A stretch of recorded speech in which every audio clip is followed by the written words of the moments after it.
Welcome to Mother Miriam Live on the Station of the Cross Catholic Radio Network with live video streaming brought to you by LifeSite News and the Station of the Cross. Call Mother with your questions at 1-877-511-5483 or email her at mother@thestationofthecross.com. You can view the live stream on Facebook at Mother Miriam Live. Now, here's Mother Miriam. Hello, beloved family. How good to be with you. It's always good to be with you on Mother Miriam Live. Now, I am live and you are live, but we are not a live broadcast today because I'm on the road, and so I recorded this special message from me to you, and you won't be able to call in or text or email for today's program, but I'm talking about a subject that's near and dear to my heart, and that many people have trouble with. And the reason I picked this subject, I'm keeping you in suspense. The reason I picked this subject is because I've said before that our church is in such a dire state, a state of apostasy, and with many lay people, priests, bishops, cardinals, hierarchy, just in a state of apostasy and spreading tremendous errors and confusion throughout our church. And we can complain, we can send corrections, we can do many, many things to help, which we should. But the best thing we can do as lay people is to live our faith as if it's true, even if we're not encouraged by others, even if the shepherds we look to are discouraging us or are silent about what's going on today or complicit, whatever they are. We can live our faith, and it won't be the first time in history that the church was brought back to faith by the lay people. And so that's our job. We are soldiers of Christ. We are the army, beloved, and we need to live our life as if it's true, not on Sundays, not for a couple hours a day, but 24/7, with every breath we take. We need to be in the world and not of it. Now, one of the subjects very dear to my heart is that of, you want to take a guess? Let's see, 3 syllables, begins with an M, ends with a Y, second letter is O, third letter is D, modesty. And you say, oh, come on, we want to learn about the faith, not modesty. But the thing is, we're destroying the faith by our immodesty. One of the reasons that the world is mocking the church as it is because we claim one thing and we live another. We claim that abortion is an intrinsic evil, and the church will never change on its moral teaching, ever. And yet, we equal the world in abortions. We claim contraception. Catholics are contracepting. What else? Divorce. I don't think Catholics have any lower percentage in divorce than the world. You see, we claim one thing. We dress like the world, immodest, half naked, without regard for anybody else but what we want. And I've mentioned this before, stores and restaurants are open on Sunday. They wouldn't be if Catholics lived their faith. We'd never go shopping or to a restaurant on Sunday. It's the day of rest. Why would we go into a place where other people need to work to serve us on what should be their day of rest? And you may say, well, they're not Catholic. I don't know if they're Catholic or not. That makes no difference. We need to live our faith. And the world needs to be home with their families on Sunday or on picnics with their families. No soccer games, no practices, not all over the world. Home with the family. It's a day of rest. It's a day for a family to spend together and to worship God. That's what it's for. That's what God said. Not the children go one place, the parents go another, and all of that. No, no, no. It's a day of rest where the family should come together and plan a picnic or read books together, play games, do projects at home together, you see. So we don't live differently than the world. And so oftentimes I don't blame the media for mocking the church more than they mock any other arm of Christianity. Is the sex abuse scandal in Protestant denominations also? Of course it is. The Baptist Convention met recently, and their number one topic was sexual abuse within the church, within their denomination, within the clergy. Yes, Yes. But see, we say, well, we're not any different than the others. In fact, our percentage is lower. Well, I don't know about that. But the fact is, we shouldn't, we should be living different lives. And so the media, for the most part, they look at us and they say, well, you claim to be the church. You're more corrupt than anybody else. You're as corrupt or more corrupt. Your dirty laundry is all over the world. Why would anyone want to be Catholic? And you're hypocrites because you live a different life than you claim. You see? How could I blame them? How could I blame them? And I think inside, they're simply angry. Inside, they are simply angry because, and they should be, because if there's a heaven, if there's a God, if there's hope for them, it's the Catholic Church. It's not anything else. It's the only church that has stood for 2,000 years. It's nothing else but the Catholic Church. And if the Catholic Church is false, which we manifest every day in every way that we're false, because we don't live what we claim, if the Catholic Church is false, there's no heaven, there's no God, there's no hope. I think they're angry at us, and they mock us because we make a mockery of the church and we make a mockery of Christ. Do those seem like strong words? They're simply the fact. They're simply the fact. So, what do? We begin to live our faith. Stop going to restaurants on Sunday. Stop shopping on Sunday. Don't plan practices and football games and all of that on Sunday. Don't do it. Take it as a day of rest. Take it as a day of rest, a day of worship. Let the restaurants, let the shopping malls, let them close. Elect good officials that will respect and keep the morals of our faith. You see, we need to do that. And I tell you what, beloved, I walked the streets of Tulsa, and then recently I was in, not recently, but some months ago, I was in Rome. And I couldn't believe my eyes. As immodest as we are here, they are equally or more immodest there. Tight pants, everything exposed all over their body. In my mind, they're half naked. They walk the streets, women look like prostitutes, and they're not, because it's their normal dress. It's not normal. There's something very distorted about that. There's something sick about it, that a woman would show her body off that way and feel that anywhere else she looks dumpy or won't be wanted, won't be sexually attractive. It's the very opposite. It's the very opposite. So I think, beloved, it's time for us as individuals not to wait for our priests, our bishops, our pastors, leaders, zero, to live our faith. And the first thing to do is the family. Mom, you are the ones, and Dad, you are the ones to teach your daughters modesty. You are the ones, and modesty is not just for daughters, it's for sons. It's for mothers, it's for fathers. So many times I want to go to mothers to help them to put clothes on their daughters walking through the streets, half exposed.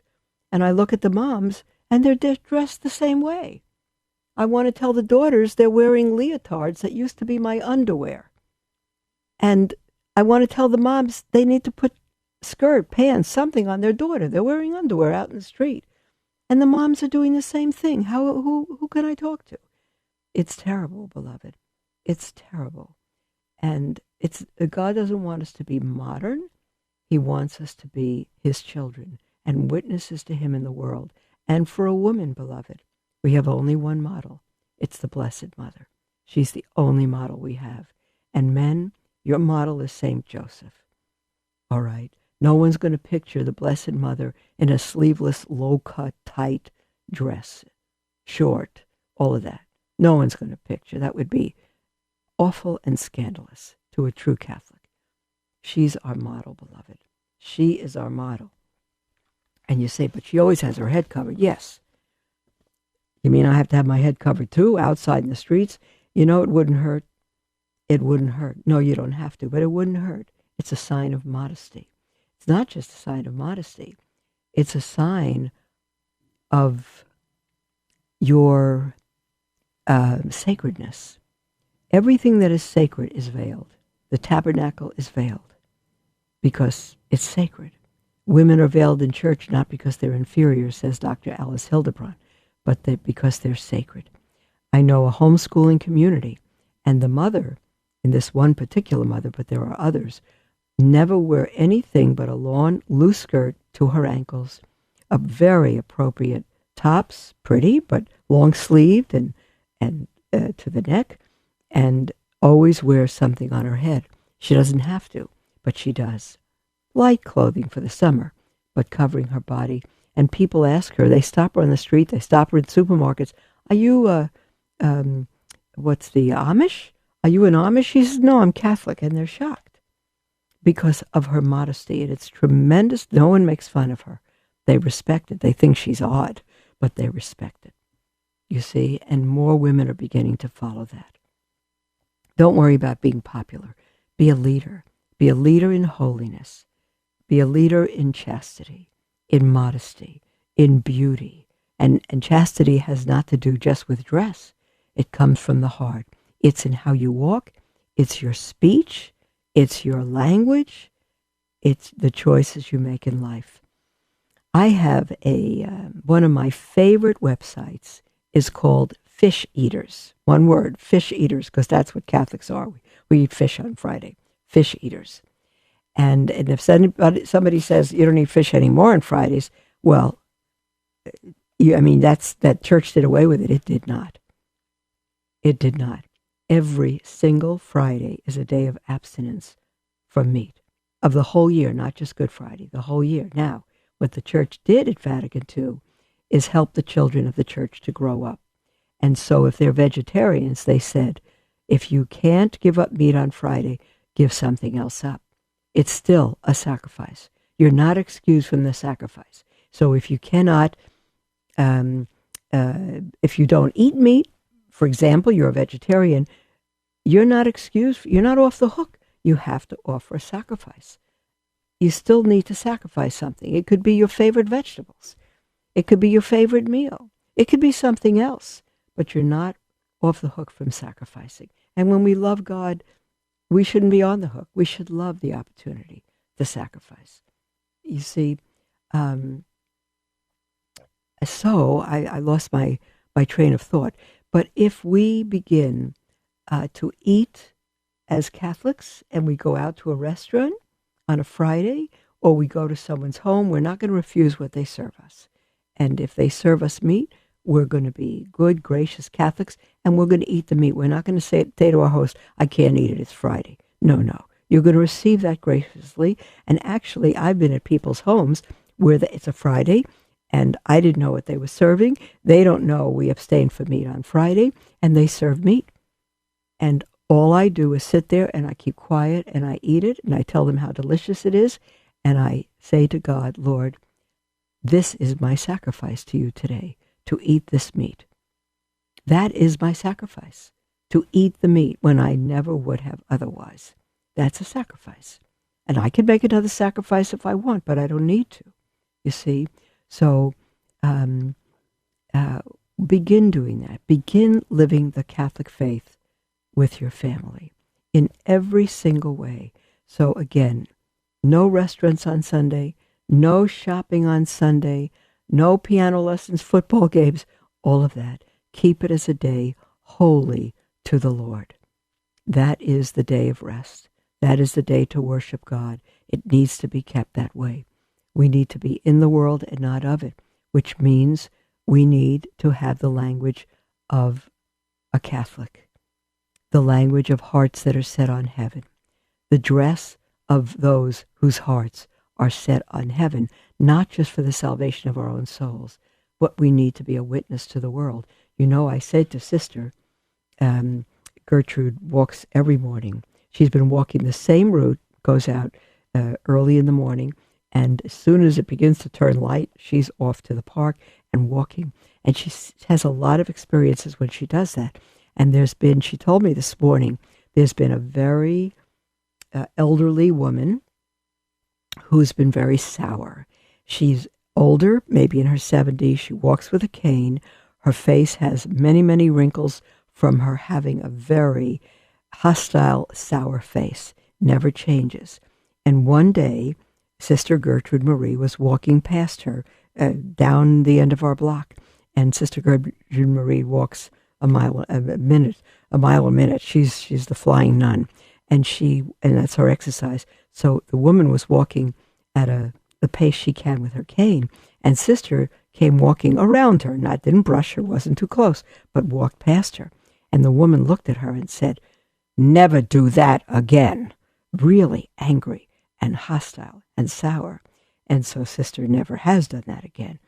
But she passes her and or walks toward her and keeps her distance. Well, this has happened for a long time, for a few years. Sister's been here over 3 years now, and she's seen this woman almost every time. And she came to me this morning and she said, "Mother, this is the best morning of my entire life." I said, "What happened?" She said, "That woman I pass all the time. She's angry, she's hostile, she's bitter, her face is all screwed up in that little horrible look. Her cane, walks with her head down. And I passed her this morning, and she looked up at me, and she smiled, and she said, 'Good morning.' I tell you what, it made Sister's life. She said, 'I think it's the best thing that's ever happened in my whole life.' Now, she's had many good things happen to her, my goodness. Many experiences as a religious.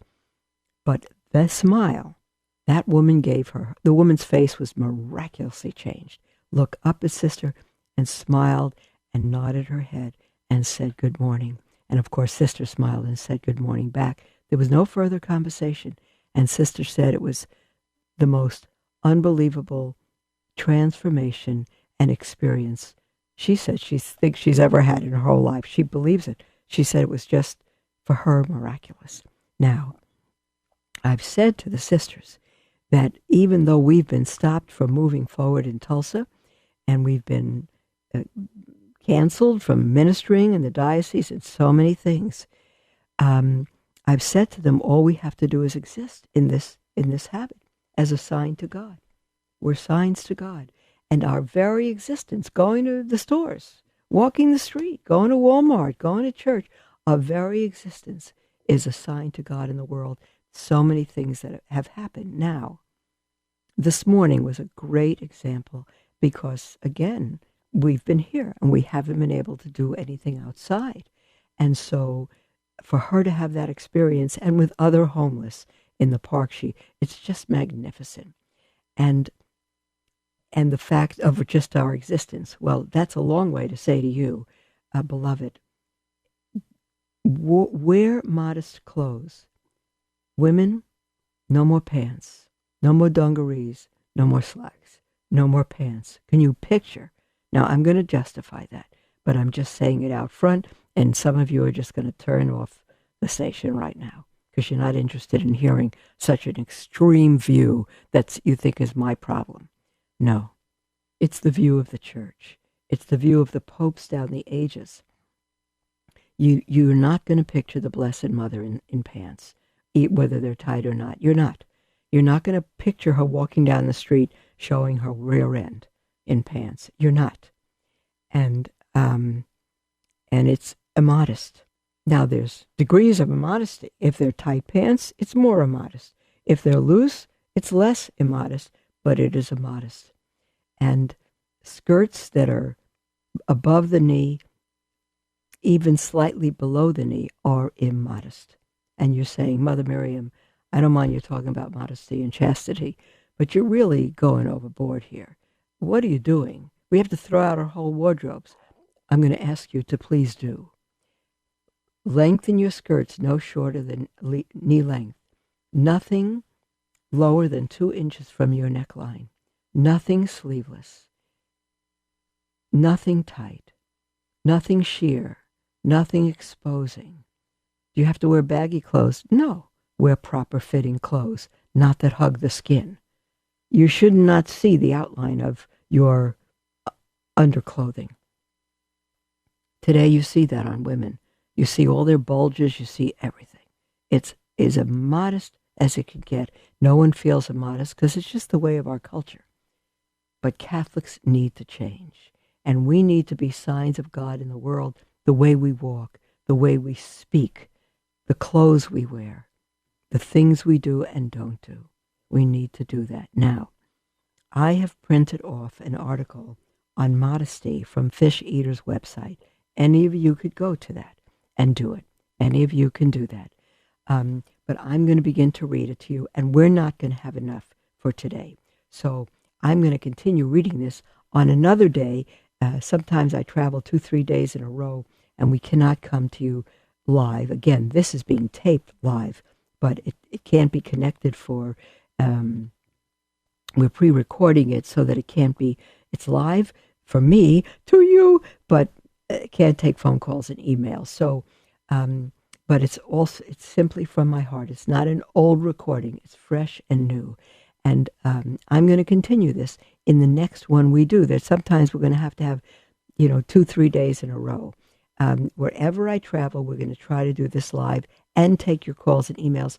But ever so often, we can't. So if you're watching this today, you found one day that we cannot connect from overseas or even in the same city. Somehow the connection doesn't work.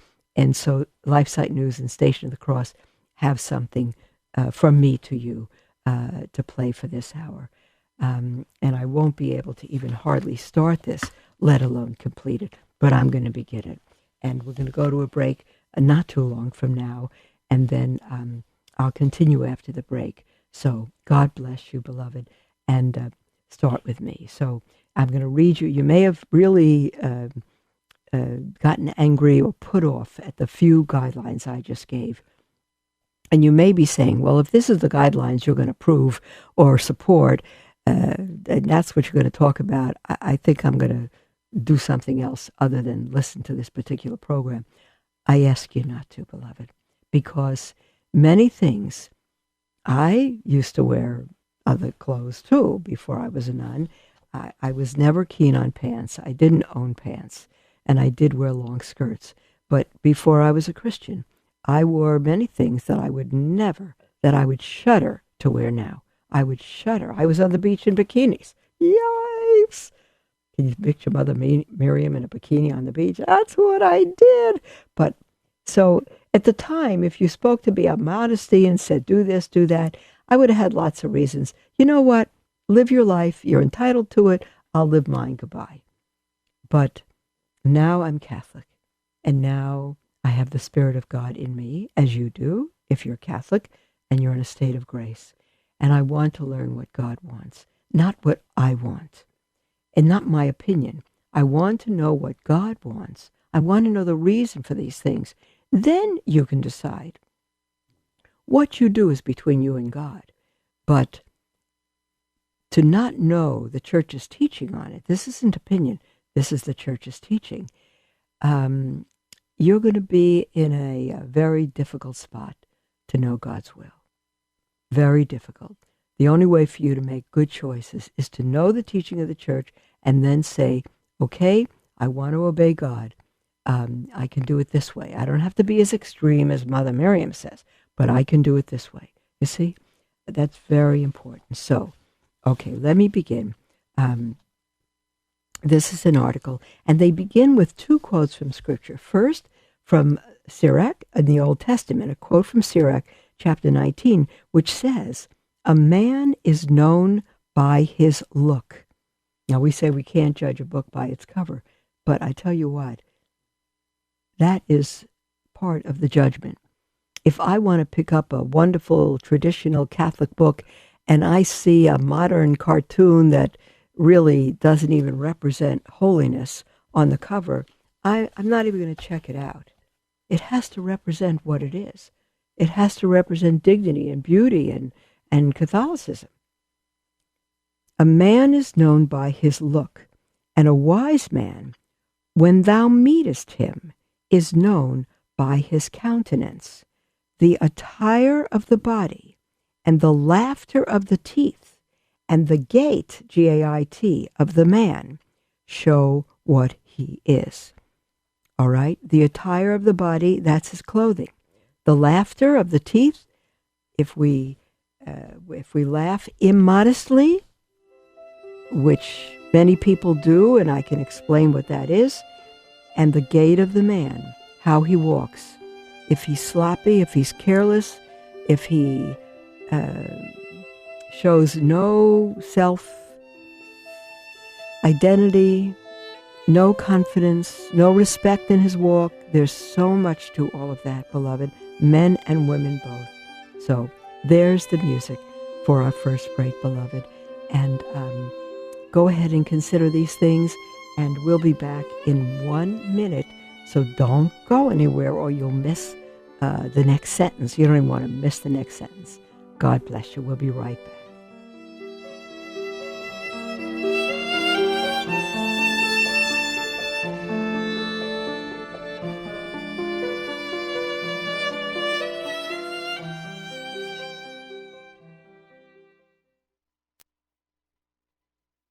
This Divine Mercy Reflection is from the Diary of St. Maria Faustina.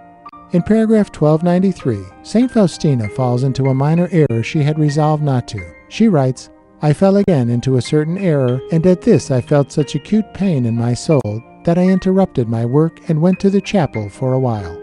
I apologized to the Lord, all the more ashamed because of the fact that in my conversation with Him after Holy Communion this very morning, I had promised to be faithful to Him. Then I heard these words, 'If it hadn't been for this small imperfection, you wouldn't have come to me, humbling yourself and asking my forgiveness. I poured out a superabundance of graces on your soul, and your imperfection vanishes before my eyes, and I see only your love and your humility. You lose nothing, but gain much. God's love looks beyond our weakness and sinfulness. In the humble soul he sees only love and humility, and pours out his graces.'" This Divine Mercy Reflection is brought to you by the Station of the Cross. This is Lavinia Spirito for Catholic Way Bible Study. Traditional iconography represents each evangelist with a specific symbol that reveals much about the emphasis of the gospel he has written. Matthew's symbol is a man because he speaks primarily to the house of Israel about the coming of their own king, the Messiah, the Anointed One. Mark's symbol is a lion, taken from his opening image of John the Baptist as a voice preaching and roaring in the desert like a lion. Luke's symbol is an ox, as he opens with a passage about Zechariah sacrificing oxen in the temple before the archangel Gabriel shatters his world. And John's image is an eagle, because his gospel takes a high, bird's-eye view of Jesus' life, written after and building on the other accounts. The next time you see an evangelist's symbol, you will have an insight into the very nature of his gospel account of Christ. Catholic Way Bible Study. Peace, power, purpose. Find out more at cwbs.org.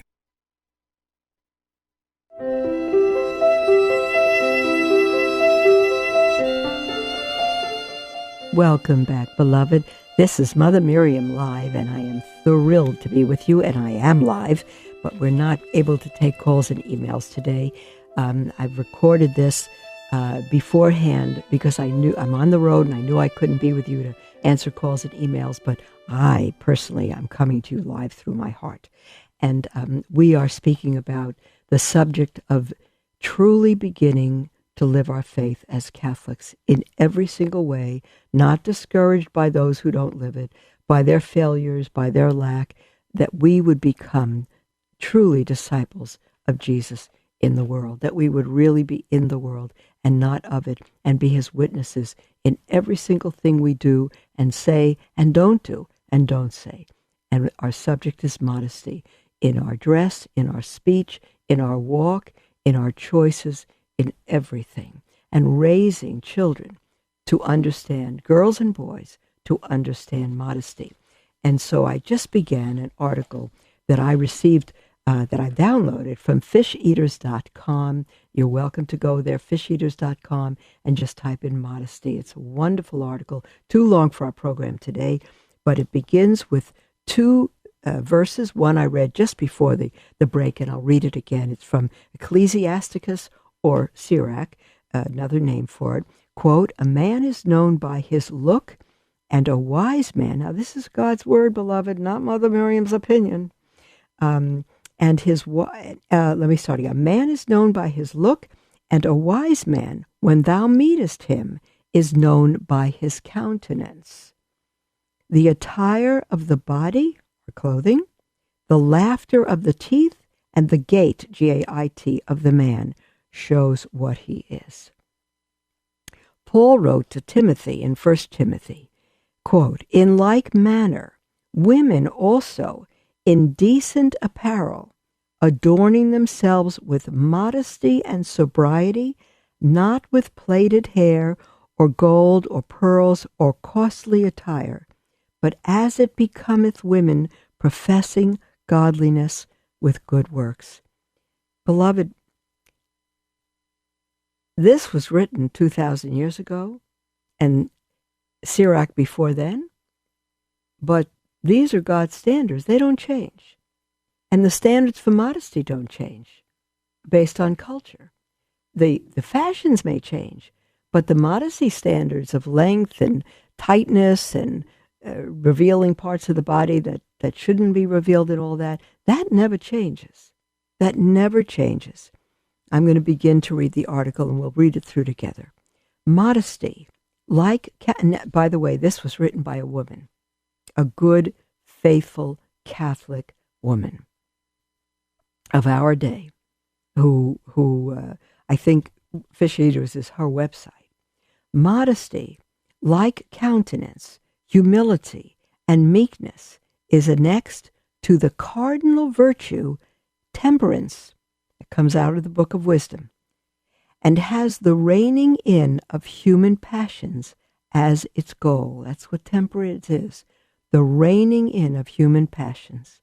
Modesty aims to conform the exterior of man, his clothing, his way of talking, his bearing, to the interior sense of humility that all Christians should have. See, beloved, modesty is not a talk about how short skirts should be or whether or not women should wear pants. It is the very reflection of our lives, the interior sense of humility that all Christians should have. Now, because he lives in a fallen state, man is to be clothed. Remember, Adam and Eve weren't clothed until the fall, until they sin. And because we live in a fallen state, we need to be clothed. It is more than a matter of our need of protection from the elements, as the very first book of the Bible reveals. Now, Genesis chapter 3 is quoted in full. And I'm not going to read all this, but you know that Adam and Eve turned from God. He told them not to eat from the tree of good and evil. They would be, they would know the knowledge. They'd have the knowledge. They'd be like God. And Satan tempted Eve and said, "God's holding out on you. Why shouldn't you be like God?" And she gave to Adam, and he ate. And they both ate, and they were turned from God. And I've always said, what was the problem with that? Why was the problem with Adam and Eve wanting to be like God? God has made us in his image and likeness. We are being conformed to his image. We are growing one day in sanctity to become more and more like him. The psalmist wrote that we'll awake one day in his likeness. What's wrong with that? There's nothing wrong with that. The devil's temptation then is what his temptation is now. We want to be like God without God. I've said it before. Frank Sinatra didn't make up the words, "I'll do it my way." He only put music to them. That's what Adam and Eve did. To buy the devil's sort of lie, be like God without God. That's what he did with Jesus in the temptation in the wilderness. Turn the stone to bread. Come on. If you can do what you want. And he could. And Satan was tempting Jesus to do it his way. He's God. He can do whatever he wants, when he wants. But he said, no. Thou shalt not take the name of the Lord thy God in vain. One does not live by bread alone, but by every word from the mouth of God. He would not fall into the devil. The devil does the same thing to us. Come on, you can do what you want. You're a free person. Do what you want. Oh, come on, the church says sex after marriage or within marriage only. Come on. Why did God give us these bodies, all these temptations and feelings, if it was supposed to be only in marriage? What if I'm not called to marry? What if I never marry? And what if I'm homosexual and want to have a homosexual union? What's the problem with that? The problem is you are shutting God out of your life, and you're doing it your way. And your way is the way of death. There's a way, Proverbs says, that seems right to a man, but the end is the way of death. And whether we understand God's way or agree with it or not, if we go apart from that, our sentence is death, and we will be in hell. There's no other choice. God said, you're hot or you're cold. If you're in between, I spew you out of my mouth.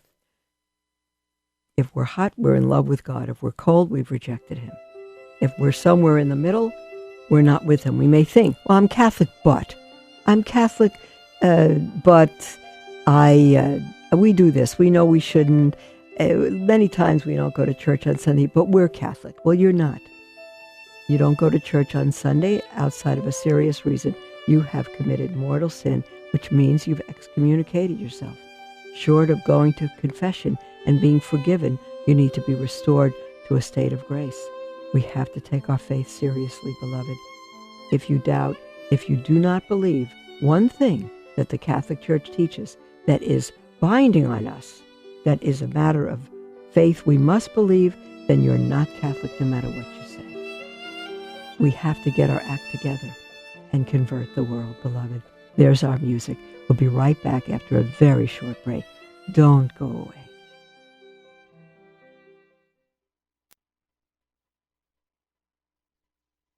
One year after I graduated Catholic high school, I eloped to Las Vegas, Nevada.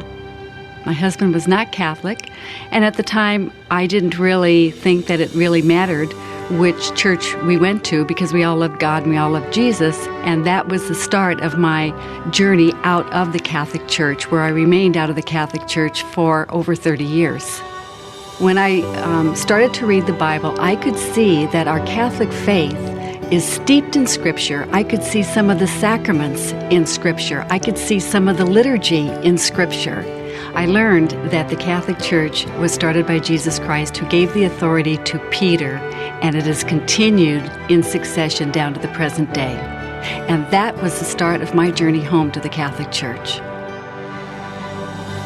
If you've been away from the Catholic Church for whatever reason, we invite you to take another look. Visit CatholicsComeHome.org today.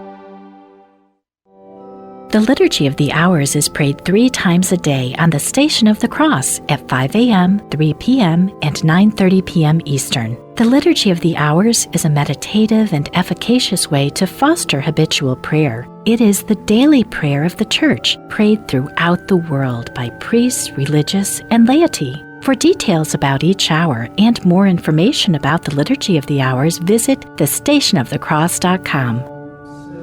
Tune in weekdays from 6 to 7 a.m. Eastern for Sermons for Everyday Living. There's no better way to start your day than with spiritual formation from inspiring priests as they preach the gospel in the midst of your busy life. For details about upcoming episodes and for podcasts of past shows, visit thestationofthecross.com and click on Sermons for Everyday Living under the Programs tab. That's Sermons for Everyday Living, weekdays 6 to 7 a.m. Eastern on the Station of the Cross.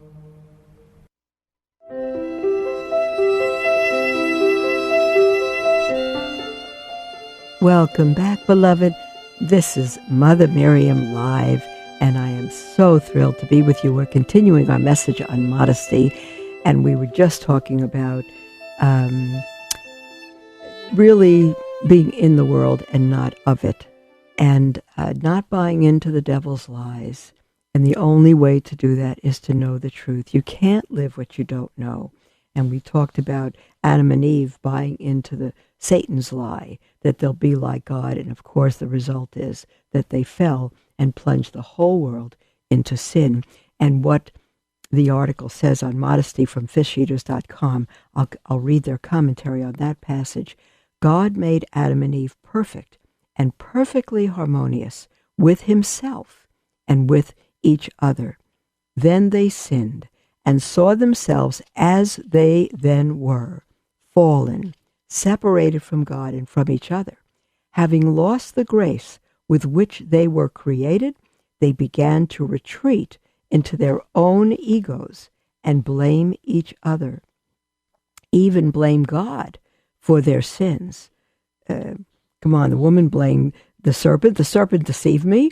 The serpent, and Adam said, the woman you sent me. Adam didn't blame the woman, he blamed God. If you didn't send it to me, I wouldn't be in this predicament, right? The original harmony of the garden was broken. Adam and Eve no longer completed the other perfectly per God's design, but were now in felt need of each other, a need they tried to fill by grasping the other through their concupiscence and brokenness. And oh my goodness, beloved, I could speak forever on that, because God was all, and we didn't need more than God. And when your wife, your husband, your spouse, even a close friend, deeply hurts and disappoints you, and you are tremendously wounded by it, part of that is because you are looking for them to be complete. You see, and no woman can be completed ultimately in her heart by the most wonderful man, and the reverse, man by the most perfect woman. No way, because our hearts are fallen, and no fallen human being can put into our hearts and heal what God alone can do.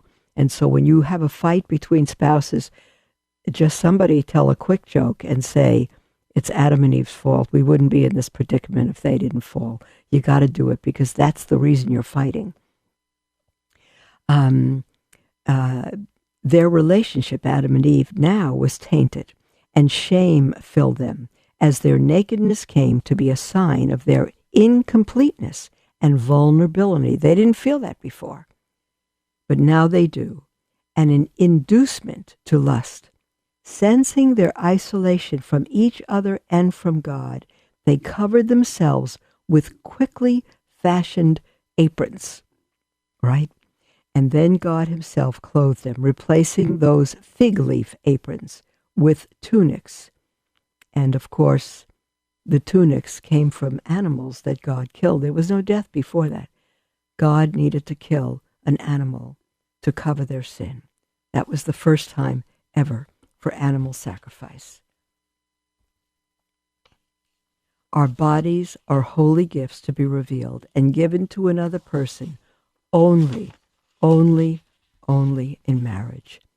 Given at the talk, given all the talk, this article goes on to say, given all the talk about the shame of immodesty, one might get the impression that the church sees the body as a bad thing, and that we cover ourselves because we are ugly. But this is not the case. Adam and Eve didn't cover themselves because they were created bad or ugly. They covered themselves because through the fall, they no longer reflected what God made them to be, perfect complements of one another and the perfect image of their Creator. In covering themselves, they attempted to recover the dignity that they had lost. You see, Pope Pius XII wrote, Pope Pius XII wrote in an address to those in the fashion industry, listen to this, a pope writing to those in the fashion industry, Pope Pius XII, that would have been in the 40s. He says, the church, on the contrary, does not censure or condemn styles when they are meant for the proper decorum and ornamentation of the body. But the church never fails to warn the faithful against being easily led astray by them. This positive attitude of the church derives from reasons far higher than the mere aesthetic or hedonistic considerations which have been assumed by a renewed paganism. The church knows and teaches that the human body, which is God's masterpiece in the visible world, did you hear that, beloved? The human body, which is God's masterpiece in the visible world and which has been placed at the service of the soul. The body, placed at the service of the soul, was elevated by the divine Redeemer to the rank of a temple and an instrument of the Holy Spirit, and as such must be respected. The body's beauty must therefore not be exalted as an end in itself, much less in such guise as will defile the dignity it has been endowed with. No. The body is not an evil thing, though it is quite prone to evil and must be ruled by the head. It is God's masterpiece in the visible world. That's what Pope Pius XII said. Elevated by the Christ, who himself took on human flesh and made a temple at baptism. Further, Jesus raised marriage to the level of a sacrament, restoring it to what it was in the beginning. Matthew chapter 19. In marriage, the man and woman can stand before each other naked, with no shame at all, just as Adam and Eve did in the beginning. Outside of that marriage covenant and the Eden of holy matrimony, however, revealing, let me start that again. Outside of that marriage covenant and the Eden of holy matrimony, however, revealing the body immodesty is shameful and leads to a lust that does not honor the other in all ways as a person, but degrades him or her as an object. Only in marriage, where the spouse is a total gift, body and soul, to the other, is there no shame in revealing the vulnerability of our incompleteness. You're still with me, beloved? I hope so. This is, to me, what I'm reading is exquisite because it helps us to understand the beauty of the person, the dignity, the wholeness, the holiness of the individual that God intended. And she draws an analogy here. The very word modesty comes from the Latin modus, which means limit. Clothing limits accessibility to that should only be given, to what should only be given in marriage. Now think of fire. Is fire bad? No. Fire warms us, cooks our food, enchants us with its beauty, and so on. But an uncontrolled fire, a fire without limit, destroys. It is the same with the body and with sex. Modesty sets limits on the unveiling of what is good so that it does not destroy. To be immodest is to eradicate those limits and to give to the world that to which it has no right but belongs to one spouse alone. It is to profane what should be treated as holy and cheapen the gift of oneself. You know, beloved, I have known many young people who have kept themselves chaste, who even wear a ring of chastity. They're keeping themselves chaste for the spouse God will bring them one day. And they begin praying for that spouse, and their parents are praying for that spouse, that he would be, or she, a man or woman of God, be modest, love the faith, be able to be a good mother, a good father, good models for the children. All of that. All of that. They not only pray, but it's good for the young teenager, man or woman, to begin to write a letter to their future spouse.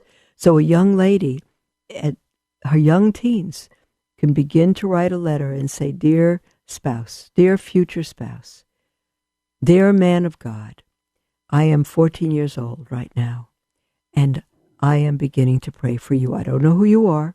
The Blessed Mother will know, but I don't know who you are, but God knows, and I'm beginning to pray for you, that you would keep yourself absolutely chaste, protect your virginity, and that you would treat other women as you would want other men to treat your future spouse. You wouldn't want, if I am your future spouse, and I'm writing to you because I am, then you wouldn't want other men to rape me or to handle me immodestly, inappropriately, go to bed with me, get me stimulated, take me into their home. You wouldn't want all that. You would kill rather than have them do that and abuse me in those ways. Even if they don't do anything sexually all the way, they're still abusing me, dignity-wise and every other way. They're still destroying my sacredness. And you wouldn't want any man to treat your future wife that way. And your future wife would not want any woman to treat you the way you wouldn't want your husband, your future husband, to be treated. You wouldn't want, if you're dating a man, you wouldn't want other women flirting with him and walking half naked before him and giggling foolishly and all of that. You wouldn't want that. And you would be right. So men, you need to be modest in your young life and start writing a letter to the woman that you want as your wife, and tell her why, all the virtues, all the qualities you love, her femininity, her modesty, her temperance, her love for God, her heart of purity, her wisdom, the motherhood within her, all the reasons that you would love her. And then treat every single woman that way, as if she were her wife, your wife, if she was your future wife. And women, do the same. Do the same to your future spouse. All right? Do the same. You act with any man you may date the way you would want any woman acting with your future husband. And if you don't want her flirting with him, and you don't want her being immodest and half exposed before him, then you don't dress that way either. No matter who you date, it's someone's future husband. Woman, man, men, whoever you date is someone's future wife, not a prostitute. And if she has those immodest qualities, then you be a man and you help her to say, you know what, I know your heart is good, but what men love, the man you want one day is a man who's going to love you to be chaste and modest and dress modestly. That's the man you want to marry. And that's the way you need to be. All right. So if we went on with the article, the next subheading is soul and body are one. Soul and body are one. And so that gets into veiling, because soul and body are sacred before God. You are God's creation. You are God's daughter. You are God's son. You are God's son. And men, you need to be just as modest as women. But the expression of that modesty will differ. But you should not be wearing shorts, so people sit next to you in church with your hairy legs and thongs. Should not be the case. Should not be the case. You need to be modest. In your speech, your clothes should not be tight. I'm seeing men all over the place, in church, in the Latin church, in Latin Mass, with tight shirts, on newscasts, with tight shirts, traditional men with skin-tight clothes. It's very offensive. There's nothing modest about that, no matter how religious a Catholic you think you are. There's nothing immodest about that. Beloved, I want to leave you on a good note. Everything is possible for you. You are treasured by God. You are loved by God. You are his son. You are his daughter. Dress that way. Be his witness in the world. Don't worry about being popular. Don't worry about being liked. Don't worry about being mocked. You are a son and daughter of God. Take Mary and Joseph as your models. And if someone asks you if you're dressed for a Halloween party, say, actually, no, I'm dressed because I want to imitate the Blessed Mother and Saint Joseph. All right. God bless you, dear ones, and we'll see you next time. God bless you.